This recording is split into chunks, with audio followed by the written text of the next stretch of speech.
आज चाहिँ म प्र्याङ्क गर्दैछु हो। प्र्याङ्क चाहिँ मेरो फर्स्ट टाइम हो। अलिक डरलाग्दो हुनेवाला छ हो, डर पनि लागिरहेछ।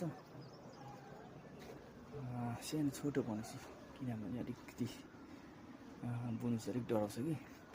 प्र्याङ्क चाहिँ कसलाई गर्छु भन्दा आफ्नै बुढीलाई नै गर्दैछु। हेर्नुहोस् है, क्यामेरा राख्ने ठाउँ छैन।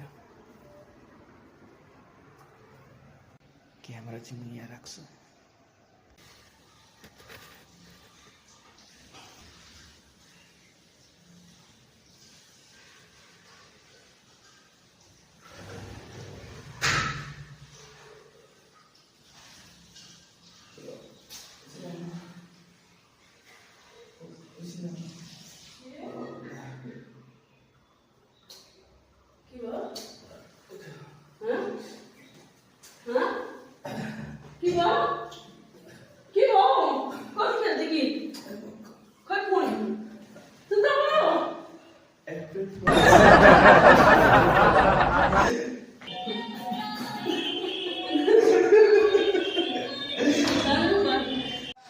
बुनु रिसाइरहेछ हो।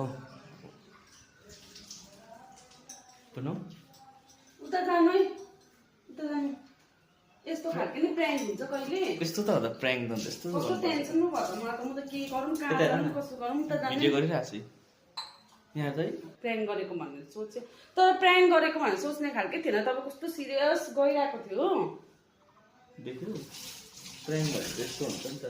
उठाउँदा पनि झन् लड्नु खोज्नुहुन्छ न।